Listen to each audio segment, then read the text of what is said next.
alors jewe kimwe no mushimiramo canke cyo cyaramfashije gushika kuri bimwe nabona nk'indoto mu buzima nuko umugore bugerazana stability arazana gushikama kudahungabana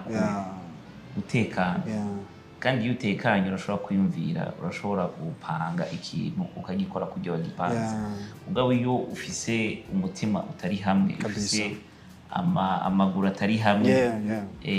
ibyo navyo biratuma hari ibintu kanaka ushaka gukora ngo udashobora gukora neza kubera ko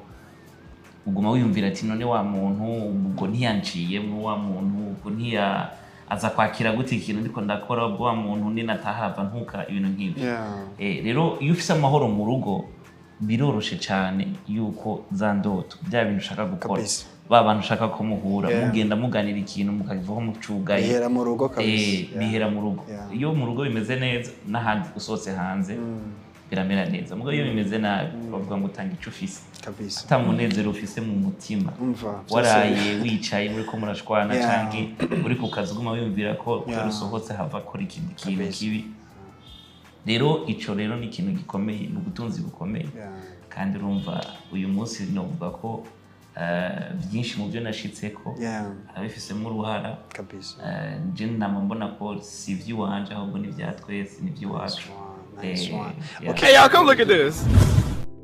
Action, grazie.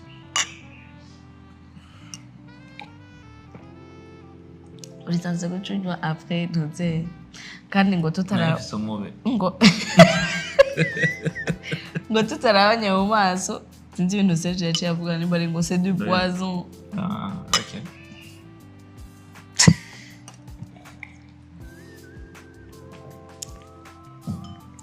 Kazi. Tugere kaka selfie rero. Kaka S.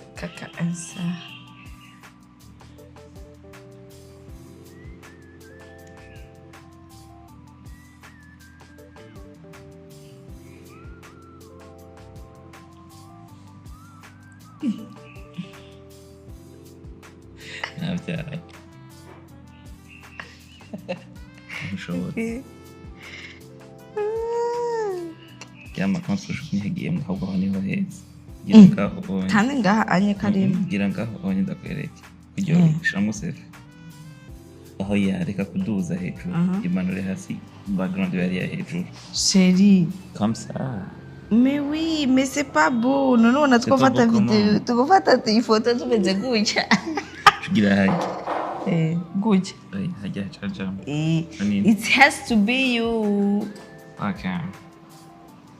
Quand il ne faut pas comparer ça. Bizarre. Je pense que c'est bizarre. Mais là, on va faire des photos cachées. Il selfie que d'ailleurs, on va avoir les selfies. Ah, tonton Diva, c'est comment? Bon. Ça va. Solisa, n'embouteillage murayizi. Karibu. That's the reason why nacherewe gute none. Ça va. Meze neza. Nabonye mwabaye busy n'ama selfie. Tu refresh ça. C'est comment? Ni bon. Tonton, nzadira kakantu kanjisha. Meze neza ariko. Turashimye. Nice one. Musi wanyu wagenze gute? Wameze neza. Wagenze neza. Wagenze neza. Turacabandanya. Kama ka wabiti wameze fresh sana. N'abahungu bose. Abakobwa bose aho. Nice one. Ari ukuntu vyo wangigeze kuntera story ambwira ati je nifuza gutangura ku mwana w'umuhungu asubira umuhungu mugabo mama wawe yashaka umukobwa and then bice bija kuri side papa cyatsinda cyatangura ku bahungu babiri mwebwe byo bimeze gute for the first time muronka mumenye ko mugomba muronka ikibondo mwese mushaka abakobwa canke umwe muri mwebwe yashaka abahungu twebwe bon nibaza ko twari dushaka umukobwa vu ko iwaba anye nibashe babaho amajenasho byari bintwaye twakuze tubona turi abakobwa gusa no nice one yitwa gute imfura Erxa Erwan Doxa nice one RXA okay uwa kabiri ndashaka kwiyumvira izina reka turara ateza ko harimo E uko bibose nishimwe hamwe n'ikiza niza na ma Edva naho ngene ni harimo Divan harimo nice one. So mutima wanje uragiye cyane kwa ndikubona ndi kumwe namwe. By the way nararose message menshi ambwira ati Kaboss for real kuri budashobora gukora na hangouts n'ijya couple ya Divan hamwe na Erwan Habuziki ngabwira ati umva slowly umunsi uzogera amadukuri ibintu byatari so this time around kumwe namwe. Merci beaucoup. Mumadimisi muri busy gose mugabo mwarambwiye ati yo reka turondere umwanya umeze fresh sana hama dukora ibintu ndabashimire cyane. Nice one. So reka tugende straight mu kiganiro cya hangout. Yes, after yuko bano bantu bakurikira cyane ku ma social media y'abatandukanye iyo Erwan afashe ifoto yo kumwe n'umugabo wiwe baragira collabo. Ijya collabo isigura ibintu byinshi. This after yuko wewe urugira double tap kuri Instagram yabo ka likinga ifoto yabo. This after bivanye n'ama business Erwan akora uraba motivated. Ni Erwan ni CEO wa Van Beauty and Fashion. Make some noise kuri Van Beauty and Fashion. Erwan, she's a superwoman kubera yuko aramaze guca ku bintu byinshi bitandukanye. This time around afisa abantu benshi akoresha bari nyuma yiwe baronka umukate biciye ku kazi bakora muri Van Beauty and Fashion. Ndashaka kugira yuko ari kumwe n'umugabo wiwe Erwan bakundana byatari ni story ndakuvuga ndaza kwashigira naye by the way ukuntu ndababona I've got something kuvuga yitwa Dr Divan Nikiza umwe mu bantu ushobora kuvuga yuko ari umu entrepreneur akora ibintu byinshi bitandukanye kugira ashobore kwiteza imbere ateza imbere umuryango wiwe ateza imbere ndetse na n'igihugu ciwe avamo. So this time around the winning couple ndagiwe byatari no musino bya ambiance love ni Friday ambiance love. So guys guma kuri screen yawe ya Jimbere magazine. Sasa ikibazo cha mbere reka ndabajanye quickly mu kibazo cha mbere. Ikibazo cha mbere nagaje kwa okay wowe biborotse canke sample bikorimo ni bindimwo naturally bira flowing. No aravuze umwanya bro ndiko ndavuga ni rap canke ni ndirimbo yateguwe na washobora kubikora try gerageza twumva ibyo ntabyo nashobora byose aba repetition ariko ndaziko no bishobora uko biri kose mugaje na repetition bira flowing gusuko. So ikibazo cha mbere ni ngerageje kuraba ku ba celebrities usanga bafise amakapo yabo azwi gose surtout ku ma social media usanga umugabo ashira kuri biography we ya Instagram akavuga ati husband of umugore nawe akagira ati wife of mugabo. Naragerageje kuja ku ma page ya Instagram ja kuri page ya Divan mbona yanditse ati husband to Erwan aragutaginga mugabo kuri biography wawe soko bimeze biramaze gushika ukifuza kuma cyo kibazo impamvu atashize ko wife to bon ahubwo ni uhejeje kumfeza remarque ibyo bintu na Jonathan narebwa remarque oui après biographie jako tunudukeya mugabo biri kose non c'était pas assez like I have to present myself as a mua you know awarded byaribwo contact aussi ugira abantu naho bari compte iri personnel somehow iteza kurefeta business mugabo bon byo vraiment nafite nembere nzora ko bishobora gukwigwako ko biri kose utegeza kujaga. So umuntu agerageje kubaraba arabona friendship iri hagati yanyu arabona ubugenzi surtout n'umuntu ababoneye kwakoresha avuga ati bage abantu vraiment harimo chemistry y'ubugenzi. Ndifuza kubasubiza inyuma before yuko muja mu rukundo mwabanje kuba abagenzi kingana gute ubugenzi bwafashe umwanya ungana gute hagati yanyu? Tricky maje okay umwaka wose okay umwaka ngira mu kwezi nka kumwe. Mwabaye abagenzi biciye mu nzira izahe? Twahuriye ku ishuri yaje kuri université igako ndi mu guheza na gutangura hama ico gihe jewe nari mon responsable wa Daite Group Biblique tweta Christian Student Devotion. Okay. CST. Rero twarasenga mu gitondo twari dufite ama activité dukora hama acitangura kuzaraza muri ayo ma activité byo bategura byo gusenga. Bon comme rero twako turarondera n'abantu baza kudufasha ibikorwa bimwe bimwe niko twatanguye kuvugana ndibaza twatanguye kuvugana duhuriye muri iyo cadre ego ndibuka ko umusambere duhura yatangaye namuvugishije mu Kirundi ntiyazi ko ndumurundi no nasa étrange. Non, Oh, pas tu étrange. étrange. Afrique de l'Ouest ou bien Za Mali, za Senegal. oya ahubwo mugapana za Mali na Senegal ico gihe umva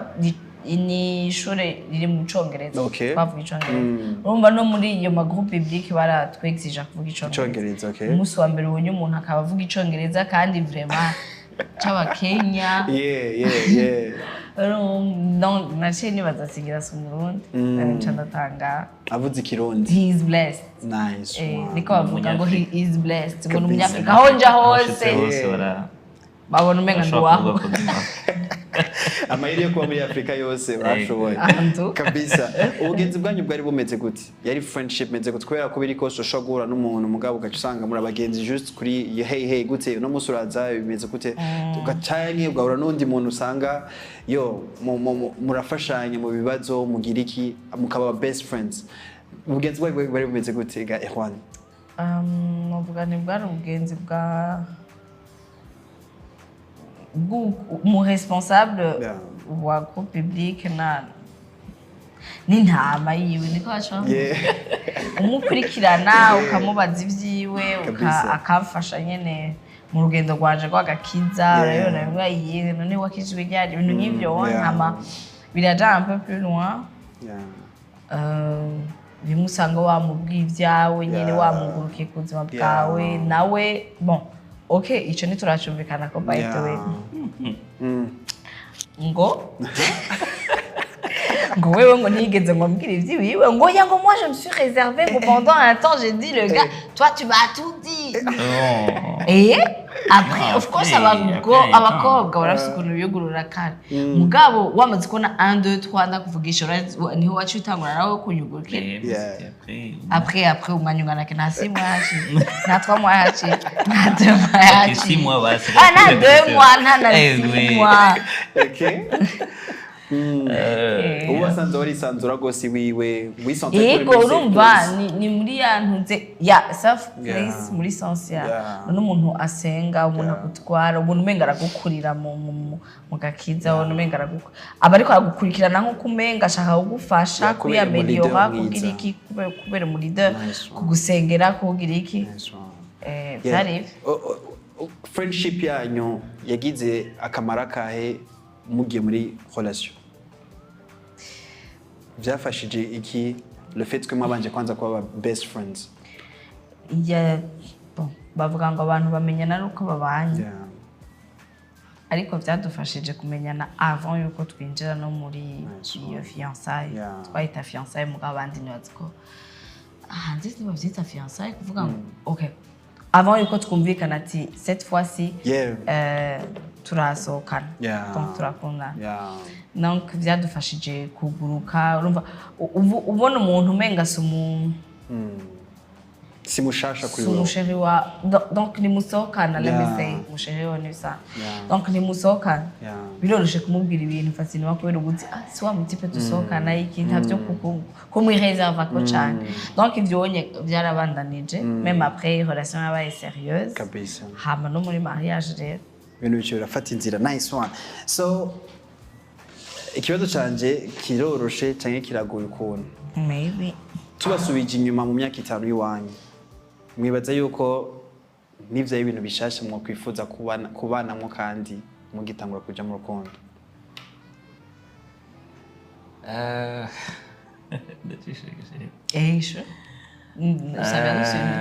alors twebwe tugitangura donc kubaba abagenzi bari proche nuko yabicagaguye cyane twararara tuko turavugana kuri telefone bon ugasanga yego ntibwaca mugabo twaramara umwanya munini nubwo twaba tuvanye d'abord nta musi wahera tutabonanye hama n'igihe tuvanye twaca tuguma turiko turandikira kuri telefone kabisa mugabo hama apart y'ivyo aussi twaba dufise umwanya wo gutambuka turi kumwe ari gihe twaheba gufata bus mukabaye gushika hehe tukava nko mu Kabondo kuri eglise tugashika isororezo ndamuherekeje muri wabo ndafise ikibazo ziba ari discussion zagute muko muravugana zituma mutaruha en fait nyine naho rero wumvira ko haba hari une fois twaravuye kwitanganyika hari umunsi twavuye no kwitamira hamwe kuri apana plus safe ushika isororezo umva inkuru rero ingene rero ibitangaje nuko inkuru itaranahera haba haduse yindi n'iyindi yaciza n'iyindi kaciza ugasanga ubwo rugendo nta nubwo twigeze twumva nta waruha muvanye niwe wacumba kurusha voilà nahone yarashobora kandi umva ubwo buruhe ntasura kubwumva kuko mwaca musura kandi kuganira umwanya muri ko muraganira umva ibyo bintu by'uburuhe ntasura kubyumva kabisa mugare mumaze kugira mariage hariho umwanya urekera umwe akikonsantra agakora agakora biga kamessage kakarungika mugabo ntibiba kuri ya fréquence ndibuka ko mu minsi ya mbere ya mariage yahora anavyidoga ambwira ati jewe no mvuga mbona dusubira inyuma tuka none uraba busy n'akazi ukanyibagira umunsi wose suko bimeze ndibuka ko hari ndakajambo bigeze kubwira ati je ntwanzanye rero shaka kugira ndagucungira ibintu byawe muhira nimba ari ivyo ivyo ntivyari bijanye na message oya ni iyo proximité ibuze kurumva n'igihe naba nkora akazi muga tutaragira mariage haguma hariho gushaka kuvugana nawe bicabuza ko anyandikira ndiko ndakora nkacishamo nkamwishura sorry ndakubaza kubera iki cyaba changement amaze kuba mariage en fait naho nyene uza guca ubwenge nyine uko imisi igenda irahera guca ubwenge oya guca ubwenge oya nizira sigaheze guca ubwenge muri sense ya uragira ama erreur uragira amakosa mu misi ya mbere ya mariage kuko urona abagabo cyangwa umusore ararongoye umenga ni achievement umenga ikintu warakigwaniye wakironse wagishikanye maze ugishikana nici wawe tu uravuga ati jewe naho nigira nkasatira nkakora akazi aho nahira hose ndazi kujya niyo wanje ni rero mugabo nikosa nikosa rikomeye wabita voilà umenga ni gikombe urona mwagize competition n'umuntu hariho igikombe baza kuguha kubera watsinze cya gikombe ugitahanye ugira gute no cugiterekana mu kabari ukazura kira utasha uvuga ati safi sana je narakoze akazi niyo rero twagize mu misi ya mbere niyo rero yagize mu misi ya mbere jewe nagize merci kujya swimo okay ko nubwa mbere yarakora kandi heureusement yuko nashoboye kwihanura no okay ukorera abandi bantu byarakwankiye vraiment n'ubu naho usubira byaranze ivyo narabonye ko bidakunda mbwa wikorera à ton propre compte donc c'est bon hari ukuntu dushobora n'abantu mbwa usanga umwe wese afite ingeso zitandukanye je ndafise navutse ndafise aho nakuriye umupartenaire wanje nawe nyine afise aho yakuriye arafise ukuntu yavutse arafise ukuntu entourage yiwe iratandukanye n'iwanje n'icyo kintu cyaberetse yuko yo tugiye en couple ndabona yuko wewe turamatchingana n'icyo kintu kuri wowe wabonye ati kuri Erwan kino kintu kiraduhuza kandi je vois bien yuko tugiye en couple dushobora kugira nawe kuri bon je nihereye ko nibaza ko j'ai pris le temps nyine bivuga ngira ndavyumvireho na nafashe umwanya wo kumuraba kumwitegereza kuraba ingeso ziwe kumviriza ivyiyumviro vyiwe kumushira mu ma situation amwe nshobora kumenya ngo uyu muntu turashobora kubana mu mahigwe no mu marushwa kuko hanini nibwo nibaza bwoba bw'abasore benshi kuko iyo ufise ibintu nta numwe atagukunda nta numwe atakwirukako iyo usa neza wambaye neza bazi ko urafise aho urafise amafaranga nta numwe atokwiruka kw'inyuma mugabo rero mu bihe ivyo bintu bidahari niho ucubonera umuntu agukunda by'ukuri mu gihe uri mu bibazo niho ubona umuntu agukunda rero jewe twamenyanye buri amata amafaranga afise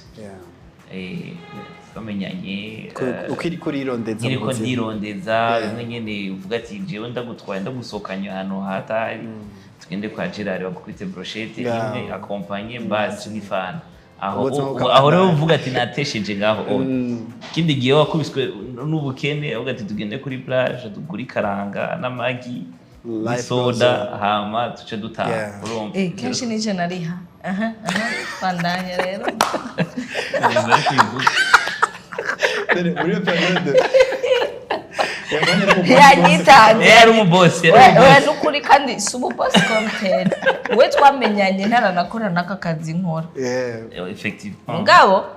nahise argent de poche utabivuga mugani wakabuze ati abantu ama backgrounds atandukanye je barama argent de poche yo gufungura ku ishuri niyo nacambika hama tugastuja kuri jardin public none hama wewe ewa wagiye gukora utevye twararusha mwapambanye myaka ibiri yero mwaka umwe okay uwo mwaka w'ubwenzi aho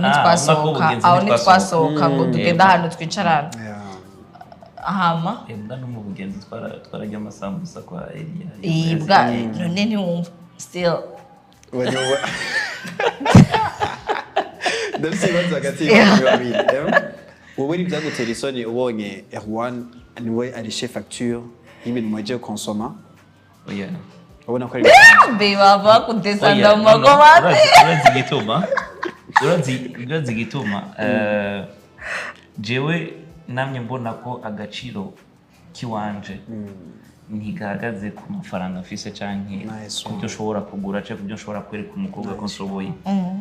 byari bihagaze ku condi indani muri jewe tonton cheers for the family merci beaucoup for the family sinashaka kumwimpressiona kuko je amafaranga nabafise nabanze ko aronza kugura uturengarenga duharage ko gukoresha muri iyo somene ubwo nuturakana aba nakoze nabanze akanakarasyo kindwi amwe no kwigira rero umugangi ngiye kugura amafana ngiye kugura amasambusa nabanze ko wishe byinshi nari nzi yuko afandi uwo mpangiye agashambrete muri Asiatique aza kudodora sasa rero kwimpression umwana w'isororezo mwereke ko umugangi atavyo ufise nabanze ko deja ndiko ndamubesha ifokwa nkunda ukondi ankundira ico ni wigeze faking sineza ndamu faking ikintu na kimwe nice one Erwan kibazo nawe kuri wewe kwihanganira umuhungu ubona yuko atana kimwe afise and still ukaguma muri hajyanye still kushika naho agera kuri level aronka muri kumwe kubwawe bivuze iki byari bimeze gute ari situation imeze gute kuri wowe je naco byari bintwaye vu que ntavyo nari naraciyemwo avant ngo abandi bantu bitwa ko batesa ngo bafise ibintu bafise imiduga bafise je sais pas quoi ibihinda reka tuvuge donc j'avais pas ntabona nari mfise ndamukompara donc jewe après nari nzi ico nshaka namye ndi wa mwana contrairement à abandi benshi novuga akunda kuba ari muhira akunda kuba ari wenyene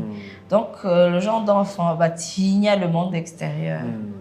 le monde extérieur muri sens yuko washobora kumva gakuru à gauche à droite uwo mungana yatwaye inda yagize ibintu nk'ivyo wonye ko cubitinya donc canke bivanye mu kibano abantu ngene ingo zibana umugabo n'umugore ugasanga ntibumvikana ivyo vraiment n'ibintu ntari nshaka donc pour moi c'était pas beaucoup plus ibihinda ibigize iki ngo nivyo vyatiho nivyo vyonyatira mugabo nari nkeneye la personne nkuko yavuze ngo agaciro kiwe kari mu wo ari nawe nari nkeneye uwo ari umuntu adafakinga ari sérieux yanka ibintu bitameze neza hego amafaranga twese turakomeye ndase umugenzi arabwira ati twese rero ntidufise amaboko tuzoronka kandi tuzorondera ko biri kose yagufashije kwa achivinga indoto zawe gute Erwan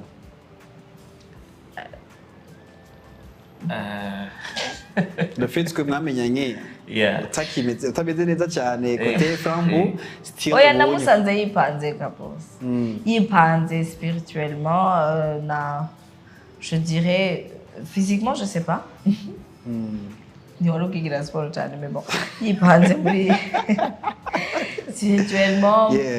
moralement iki byose il était bon émotionnellement le gars il était bon yari yipanze donc kumufasha ngo kwa achivinga vraiment nashaka reke no kubivuga je ndabimubwiye je nibaza ko azashobora gufashije kwikaza peut-être parce que ndemera abaye umugore wawe. Alors jewe kimwe no mushimiramo canke coba caramfashije gushika kuri bimwe nabona nk'indoto mu buzima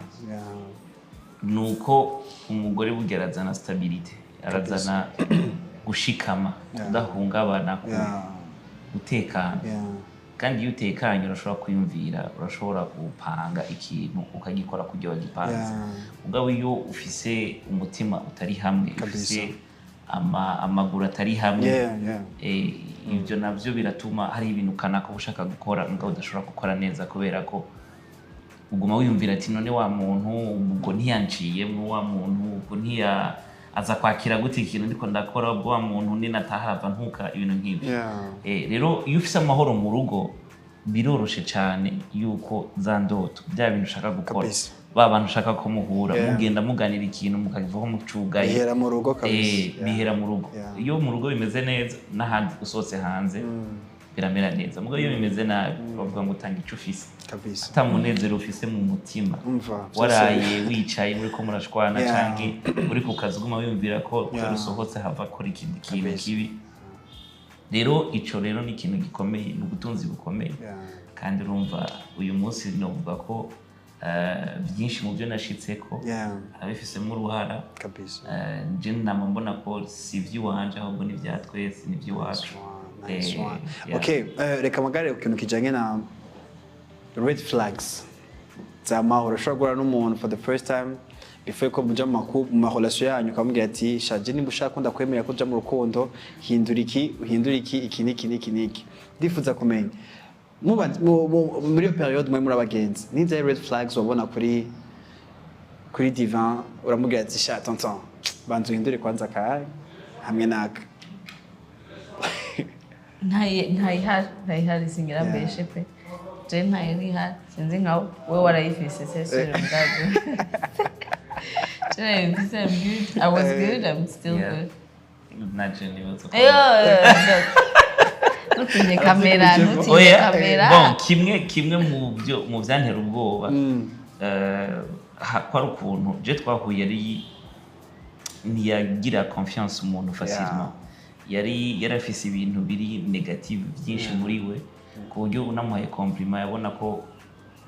compliment bavyita guca umwano je mu Barundi niko bimeze. Like ari gihe udashoka direct muvuga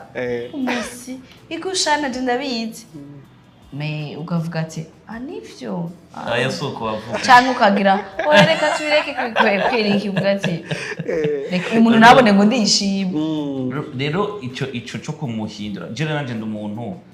nama mbona nibwo ibintu byo bimeze nabi namagerageza kuronderamwo iciza kiri mu byo bimeze nabi. Rero hari gihe twagongana mu vyumviro, hari gihe twagongana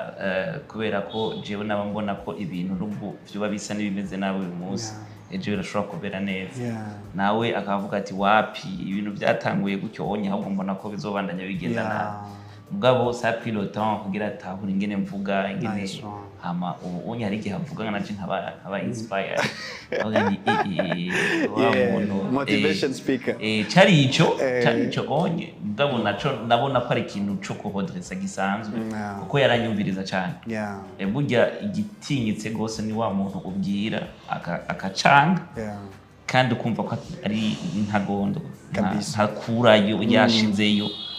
basi yanse bayanse. Ubwo ari wa muntu wumva ko uyu munsi ntiyabyabitahuye ejo hirya ejo hama après 5 jours akazumva aragarutse ati ndabwo mundi tu avais raison. Reka ndabe ko ivyo bintu byo gukunda reka mpfe kuguherekeza nubwo ntabibona neza. Ubona n'umuntu mwiza cyane kabisa. Mama ziye kingana gute muri mu rukundo? Imyaka ingana gute? Kuva 2015. Kuva 2015 bwari ubwo bugenzi gushika début ya 2016. Okay. 16 tuba turinjiye mu rukundo. Nice one. C'était mars. C'était février. C'était officiel quoi. Sorry kuri kino kibazo umwaka wa mbere 2016-2017 mwarashitse harageze moment mu célèbre une année yo kuba muri en couple. Byari bimeze gute? Je nibuka. Twagize tuyiserebura buke. Yego umenga ngana tunibuka navyo twibuka tellement twama turi kumwe natwebwe nyene turaruha no kuyibona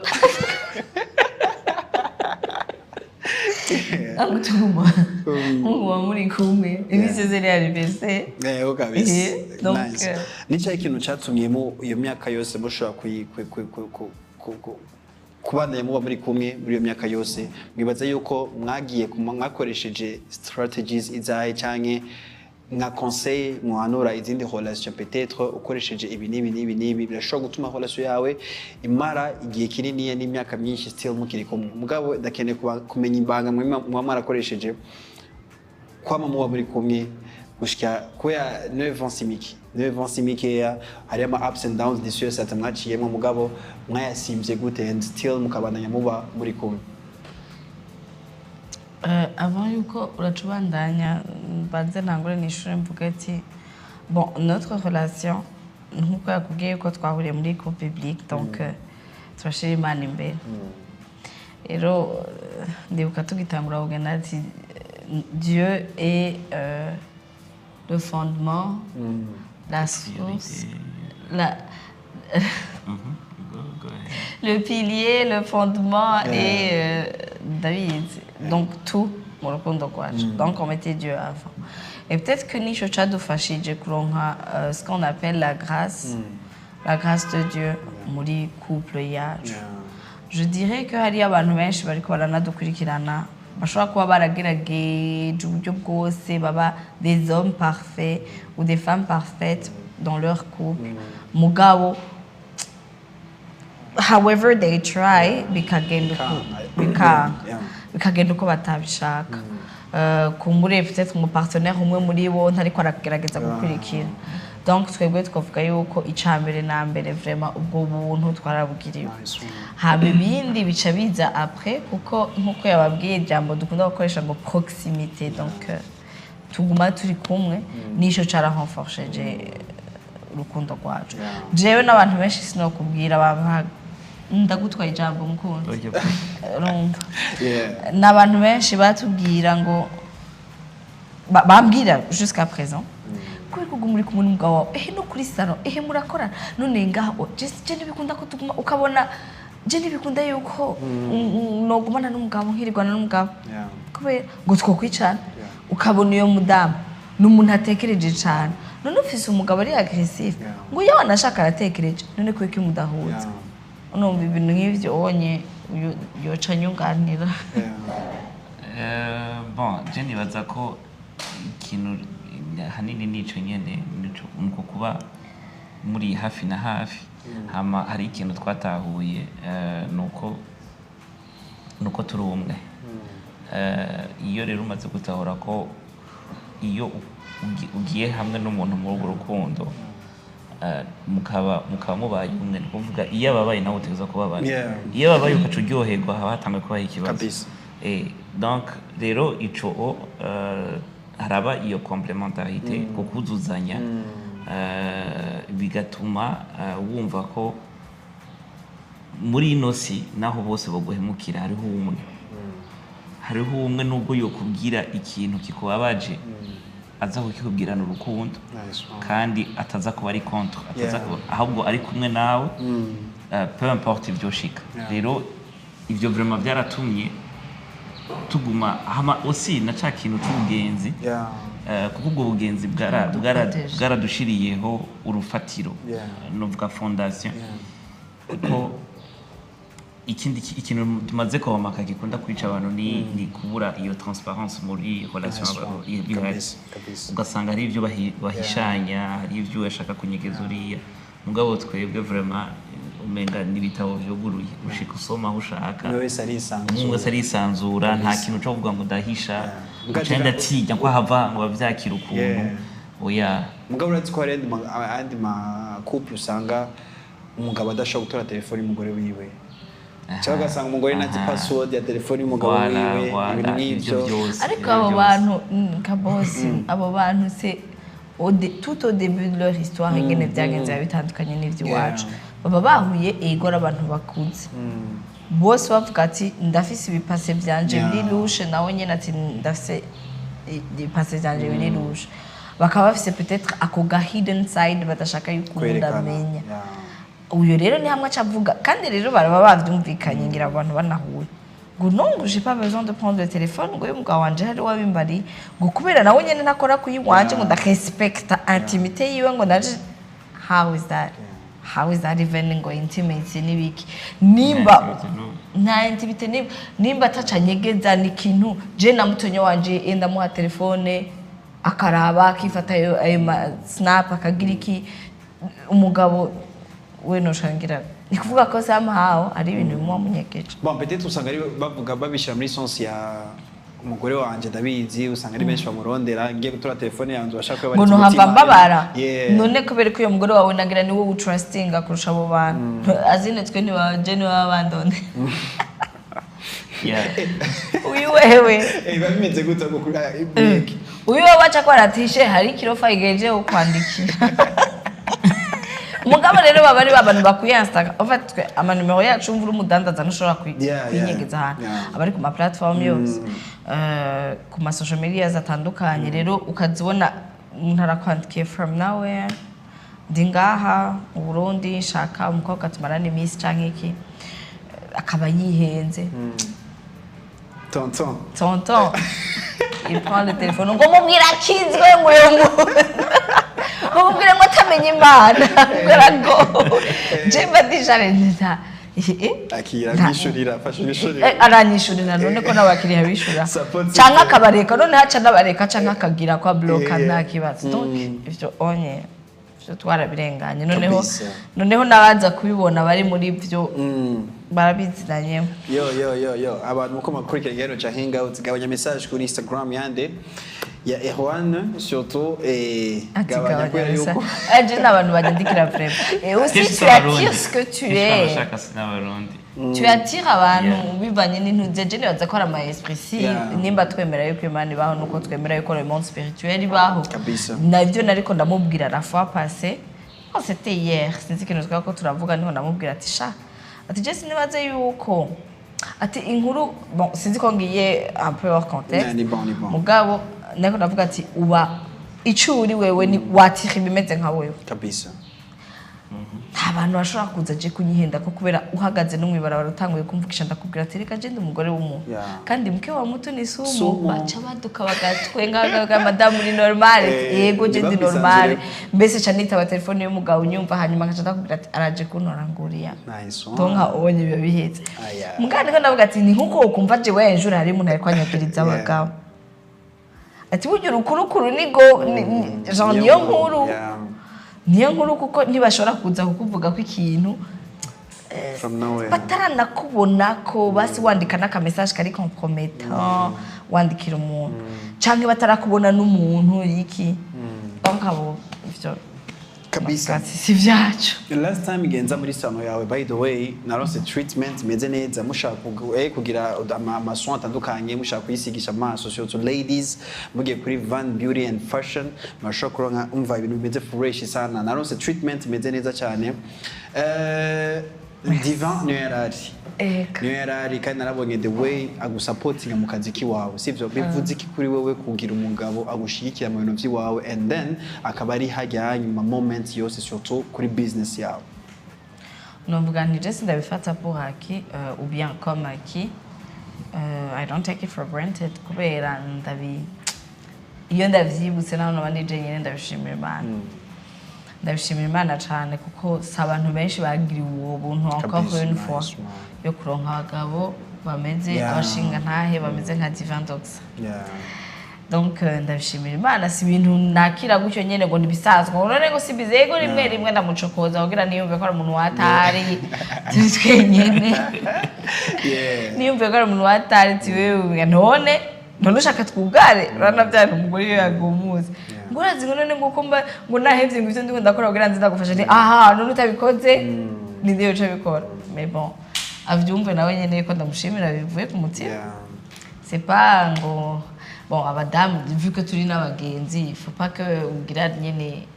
nduzi ibitugu ngo I have to kugarukana hasi mugabo ukamenya muri umuntu w'agaciro cyane muri van nahorabizi kabisa bro nukuri ino yagufotoye kege ego by the way narashimye amagesto uzuragira narashimye the way wamye uri présent muri business y'umugore wa kandi nkuko bivuze sabagore bose baronse iryo bakwe ryo kugira abagabo bashikira mu bindi ariyo n'abagabo nzi yuko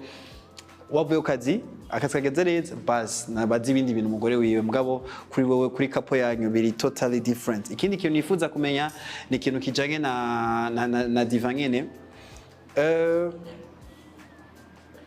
family ikibandanya banini ubu nyigeze kubana babiri ubu bafise plan y'abana wifuza kugira bon ico turakivugana n'umufasha wanje turifuza umwana wa gatatu ariko ntiyaragera bizoza tumaze kumva ko twese twiteguye kabisa rekaze umva tumurinde turi shosho byataye hari ikintu Mokenzi yambwiye yuko waragerageje kumusapotinga umubwira umuha impanuro zimwe ku bintu bijanye n'urugo rwiwe ukuntu ashobora kugwitwaramwo ibintu nk'ivyo mugabo ndifuza kumenya kuri kote ya Erwan Mona she's a star ndashobora yuko muri A list y'abantu bakora neza umuziki wacu bari ku rundi rwego muna turamushiramwo umusapotinga gute iyo hageze muri za moment zigorana twese tuzisomye tukabona ati yaba ari jewe no babara kuri wowe baje yuko uba kuri side ya Mona ku rwego rungana gute iyo haje ama commentaire négatif iyo banditse ibintu bibi iyo batangiye story zimeze bizarre ukuntu ku rugezo rutoya kubera vraiment monde yiwe novuga ko ntayimetriza cyane naho vyitwa ko twese turi sous les projecteurs mugabo yiwe vraiment intense jewe ndumudandaza n'umufemme d'affaires entrepreneur ce que tu veux c'est-à-dire que je protège beaucoup plus le business que et mon image kubera byose biri kore mais monde ya Mona iyo y'umuziki ya entertainment nibiki vraiment ntavyo nziho cyane ariko ratahura yuko birambabaza surtout yo bamuvuze ko ikintu kubera hari abatamuzi peut-être batakuranye bakamuvuga ko ikintu gacuja no kumubaza ati nega Mona ibi bintu nivyo ngo ntumbarire ari ya fleur de peau elle le sait yarabikiganiro abarija ntumbarire ko nawe ibintu wavyemeye ntumbarire ati sivyo none uyu muntu tumwandikire mu commentaires mba nashuje mais je peux rien faire aussi ntakeneye naje ko banyataka back mugabo birababaje vraiment kumusupportinga simbona ngene no musupporting ariko navuze ati nshirirako nk'ibintu byo ku disclaiming biya bintu bya ndashobora kubishirako ku ma statut ku ma stories urumva je peux pas faire ikiganiro nishura cyangwa sinzi urugenzo numva novuganira uruto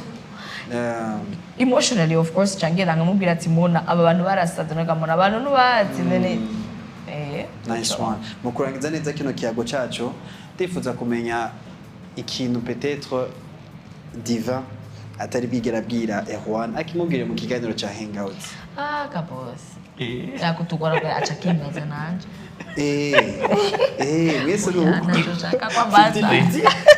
oya bon je natsko namana bimubwiye yego namana bimubwiye vraiment nta kintu gishasha navuga mubwiraga mugabo ico peut-être no bwira ariko aradukurikira merci beaucoup Erwan je ndamuzi vraiment ndamuzi kandi namanda mubwira yuko muri we hibizemwo impano n'ingabire nyinshi cyane rero kuba muzi uyu munsi ahageze n'ivyo ariko arakora nibitege ibisumbirije cyane amen nibitege ibisumbirije cyane mu minsi iri imbere cyangwa mu myaka iri imbere twese turarindiranye igishika kumude kuvuga gushasha kumubona mu rundi rugezo kumubona ivyo nawe nama nabimubwiye public niyo peut-être ikeneye kuguma muri attente hama ari ibyo gushigikira no kuri ni byiza gushigikira umu artiste abakeneye gushigikirwa umuntu ariko arakora aba akeneye gushigikirwa haba muri ayo majambo meza yo atuma umuntu agira intege apana guca intege umuntu noneho deja uravye ahageze n'umwuga akora n'agaciro yahaye uwo mwuga uno munsi ku buryo no mu ma-evenement akomeye y'umukuru w'igihugu umukerebutsi yumva ngo barahamagaye umuntu ari mu rujya mwuga wo kuryohora ubwiza bw'abakenyezi si ikintu kimenyerewe ni ikintu kiriko kiraza aho abantu rero bize uko ariko aravyitaho unye kuri vana bakoraho bose bafise amadiplome ya university bana ya secondaire donc wumve yuko turacitenze byinshi uburundi burarindiriye kubona byinshi bice kuri generation irindiriye byinshi nice one inyuma ya kamera ndisuye ko mubwirana byinshi hagati yanyu mugabo ndifuza ko muyi challenge Juan akubwira amajambo y'urukundo mwiza kuri kamera yo mana kabozi ndirutse try your best I'm not trying anything well he knows drink I'm drinking too ari romantique inyuma ya kamera c'est sûr ahubwo ako niko yambiki aka niko atavuze yari kuvuga ati bana ati no kuba romantique nawe mwigishije yavuga ngo yarize ngo kuba positive ngo yambariye kuba tu es pessimiste umwanya wose uri pessimiste no kuba romantique ngo umunsi umwe anyagirize ngo naramutumye ngo ataba romantique ngo yaba ntagenda mukasa ngo nakuba asanga ngo amapoeme ngo kuri mire ntimana ivyigwa gahe Ria, ibyo muri filme Jacques na Rosa Romeo et Juliette